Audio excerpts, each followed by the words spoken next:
తెలుగువారి పెళ్ళి ఇలవైకుంఠమే మళ్ళీ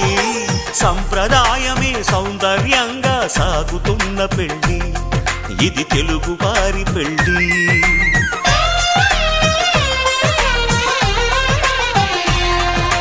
తెలుగువారి పెళ్ళి ఇలవైకుంఠమే మళ్ళీ సంప్రదాయమే సౌందర్యంగా సాగుతున్న పెళ్ళి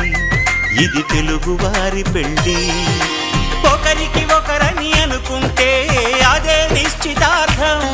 ఆ నిర్ణయానికి తలవంచడమే పెళ్ళి అంతరార్థం